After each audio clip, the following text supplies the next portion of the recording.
প্রতি বছরের ২১শে জুলাইয়ের ছবিটার থেকে এবারের ২১শে জুলাইয়ের ছবিটার একেবারে আকাশ পাতাল পার্থক্য বলা যেতে পারে। যেন একেবারে ১৮০ ডিগ্রি ছবিটা ঘুরে গিয়েছে। এর আগে শাসক দলে থেকে যে ২১শে জুলাইকে পালন করতে আমরা দেখেছি, আর এবারের ২১শে জুলাই পালন যেন একেবারে একটা দড়ি টানাটানির খেলায় পরিণত হলো। কিন্তু মমতা বন্দ্যোপাধ্যায়ের ২১শে জুলাই অপেক্ষাকৃত, মানে মমতা বন্দ্যোপাধ্যায়ের পক্ষ থেকে যেটা দাবি করা হচ্ছে যে ঋতব্রতর পালন করা ২১শে জুলাইয়ের থেকে মমতা বন্দ্যোপাধ্যায়ের পালন করা ২১শে জুলাইতে অনেক বেশি লোক হয়েছে, অনেক বেশি মাঠ ভরেছে, মানুষ তার পাশে আছে।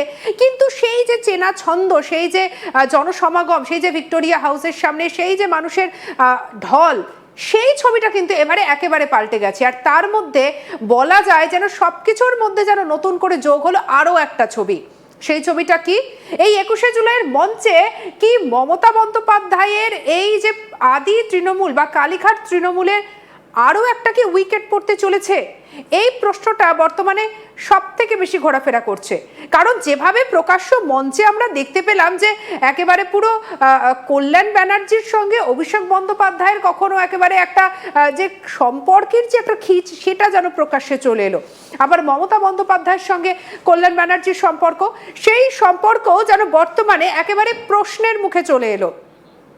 সেই দিক থেকে একটা কথা বলা যেতে পারে যে এই ২১শে জুলাইয়ের মঞ্চে দাঁড়িয়ে সাধারণ মানুষ যে আশাটা করেছিলেন, সেই জায়গাটা কোথাও একটা গিয়ে কি দলীয় কোন্দলের রূপ নিয়ে নিল। মমতা বন্দ্যোপাধ্যায় মুখে অনেক সময় অনেক ধরনের কথা বলেছেন। তিনি অভিষেক বন্দ্যোপাধ্যায়কে কখনো বাঘের সাথে তুলনা করেছেন, একা লড়াই করে চলেছেন, অনেক কথাই বলেছেন। কিন্তু বাস্তবে যখন আমরা দাঁড়িয়েছি তখন দেখেছি যে ছবিটা বারবার বদলাতে শুরু করেছে। দলের অন্দরের কোন্দল সামনে এসেছে।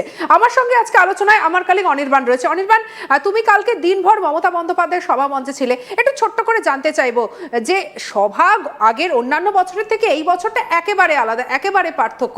কিন্তু সভা চলাকালীন ঠিক কি কি ছবি নজরে এলো বলতো?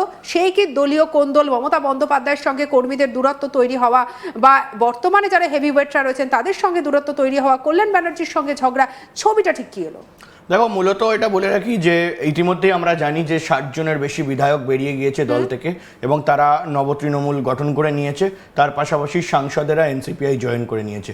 এর মাঝখানে কারা কারা লয়াল ছিল, অর্থাৎ মমতা বন্দ্যোপাধ্যায়ের স্নেহভাজন আমরা দেখেছি ববি হাকিম, অরূপ বিশ্বাস, তারা বেরিয়ে গিয়েছে। অর্থাৎ সে জায়গায় দাঁড়িয়ে তার পাশাপাশি একাধিক সাংসদ বেরিয়ে গেছে। কিন্তু লয়াল কারা কারা ছিল না, কুণাল ঘোষ, কল্যাণ বন্দ্যোপাধ্যায় এবং অভিষেক বন্দ্যোপাধ্যায় তিনি নিজে সেখানে ছিলেন। অর্থাৎ সে জায়গায় দাঁড়িয়ে তারা কিন্তু লয়ালিস্ট ছিলেন। অর্থাৎ এই লয়ালদের মধ্যে এই মুহূর্তে দাঁড়িয়ে পুরো ঘটনাটা ঠিক কী ঘটলো সেখানে দাঁড়িয়ে, অর্থাৎ এই যে যারা কল্যাণ বন্দ্যোপাধ্যায়, অভিষেক বন্দ্যোপাধ্যায় হোক বা কুণাল ঘোষ হোক, দোলা সেন হোক, মহুয়া মৈত্র হোক, তারা কিন্তু এই ২১শে জুলাইটাকে কেন্দ্রিক একটা লড়াই করেছিলেন। কারণ মমতা বন্দ্যোপাধ্যায় ক্ষমতা থেকে চলে যাওয়ার পর কোথাও গিয়ে দেখা গেল যে মমতা বন্দ্যোপাধ্যায়ের এই যে ২১শে জুলাই অর্থাৎ যে শহীদ সমাবেশ, সেই শহীদ সমাবেশ ঠিকভাবে করতে দেওয়া হবে কিনা সেই নিয়ে জল্পনা তৈরি হয়। এবং সেই জল্পনার পর কিন্তু আমরা একটা বিষয় দেখি যে কোথাও গিয়ে কিন্তু এই জল্পনার মধ্যে কোর্টের পারমিশন নিয়ে বিড়লা প্ল্যানেটোরিয়ামের সামনে এই সমাবেশ করতে তাকে দেওয়া হয়। অর্থাৎ সেই দেওয়ার হওয়ারও একটা শর্ত ছিল না, ২৫০০ লোককে নিয়েই করতে হবে। এবং সেই ২৫০০ লোককে নিয়ে যখন করতে হবে বলা হয়, সেই ২৫০০ লোক কিন্তু জোগাড় করা, কল্যাণ বন্দ্যোপাধ্যায় কোর্টে লড়াই করা, এই ধরনের বিষয়গুলো কিন্তু তিনি করেছেন। দেখো, এই কথাগুলো কিন্তু কল্যাণ বন্দ্যোপাধ্যায় প্রকাশ্যে বলে হচ্ছেন যে লড়াই আমি করছি, একদম গ্রাউন্ড লেভেল থেকে হোক, লোকজনকে জোগাড় করা হোক। মমতা বন্দ্যোপাধ্যায়ের সামনে দাঁড়িয়ে অকপটে সেই কথাটাও বলেছেন। কিন্তু সভা মঞ্চের যে ছবিটা কালকে সামনে এলো, সেখানে মমতা বন্দ্যোপাধ্যায়ের সঙ্গে কল্যাণ ব্যানার্জির একটা সম্পর্কের যেন একটা দোলাচল, একটা টালমাটাল পরিস্থিতি যেন আবার নতুন করে প্রশ্ন উঠে এলো। অভিষেক যখন মঞ্চে উঠছে তখন হইচই, আর সেই সময় বক্তব্য রাখছেন কে না, কল্যাণ ব্যানার্জি। তার বক্তব্যকে থামিয়ে দিতে হলো। ভাবতে পারছেন কিরকম একটা সিচুয়েশন, যে অভিষেক বন্দ্যোপাধ্যায় মঞ্চে উঠলে নাকি দলের অপর সাংসদের, মানে একজন সাংসদ যখন উঠছেন তখন অপরজন সাংসদের বক্তব্যকে সেখানে থামিয়ে দিতে হচ্ছে। দেখবো। তাকে সার্থক করার জন্য এসেছেন। আমি আপনাদের কাছে তার কৃতজ্ঞতা জানাই।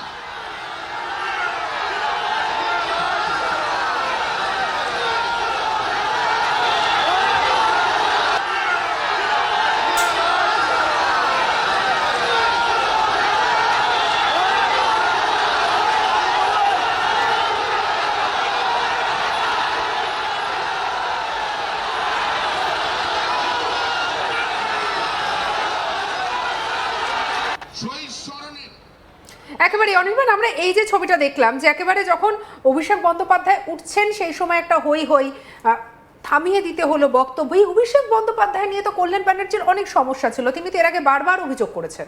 দেখো, অভিষেক বন্দ্যোপাধ্যায়কে নিয়ে একাধিক নেতা নেত্রী তারা মুখ খুলেছে এবং অভিষেক বন্দ্যোপাধ্যায় অন্যতম একজন কারণ।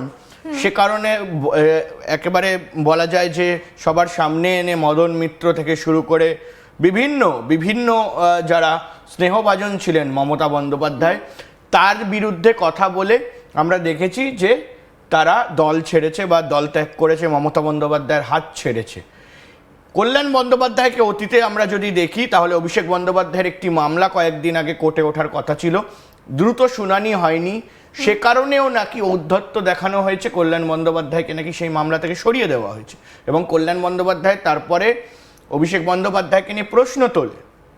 অর্থাৎ সে জায়গায় দাঁড়িয়ে এই কল্যাণ বন্দ্যোপাধ্যায় তিনি কিন্তু গতকাল যখন বক্তব্য রাখছিলেন, তার বক্তব্য প্রায় 22 মিনিট হয়েছে কালকে, এবং এই 22 মিনিট যখন তিনি বক্তব্য রাখলেন সেই সময় আমরা একটা জিনিস দেখতে পাই যে অভিষেক বন্দ্যোপাধ্যায় তিনি সেই সময় এন্ট্রি নেন এবং এন্ট্রি নেবার সঙ্গে সঙ্গে সাধারণত অভিষেক বন্দ্যোপাধ্যায়, মমতা বন্দ্যোপাধ্যায় এই দুইজনকে তৃণমূল কংগ্রেসের যারা কালীঘাট তৃণমূল কংগ্রেস আছে তাদের মাথা মানা হয় বা সেটাকে অনেক নেতা নেত্রী বা অনেক কর্মীরা মাথা মানেন তাদের। অর্থাৎ এই যখন অভিষেক বন্দ্যোপাধ্যায় ঢুকলেন তখন দেখা যায় যে মানুষজন বেশ চিৎকার করছেন বা হই হুল্লোড় করছেন। অর্থাৎ তখন অভিষেক বন্দ্যোপাধ্যায়কে দেখা যায় হাত নাড়ছেন, যেখানে এই ছবিটা স্পষ্ট দেখা যাচ্ছে। এবং স্বাভাবিকভাবে অ্যাটেনশনটা ঘুরে গেল কল্যাণ ব্যানার্জির থেকে পুরো অভিষেক ব্যানার্জির। এটা খুব অবভিয়াস, এটা বড় কোনো বিষয় নয়, এটা খুব অবভিয়াস। একজন নেতা যখন উঠেছেন সেই সময় যখন হই হুল্লোড় শুরু হয়েছে তখন কল্যাণ বন্দ্যোপাধ্যায় হয়তো নিজেই তার বক্তব্য থামিয়ে দিয়েছেন কিছুক্ষণের জন্য। একেবারে। তবে এই জায়গা থেকে অনির্বাণ, এবার তুমি মমতা বন্দ্যোপাধ্যায়ের কথা বলছিলে, যখন হেভি ওয়েটটা যখন উঠছে তখন বারবার এই বক্তব্য রাখার মধ্যে একটা ছেদ। এবার আমরা পরের ভিডিওটা দেখব, দেখুন। দেখেই যারে শুভেন্দু, দেখেই যারে শুভেন্দু।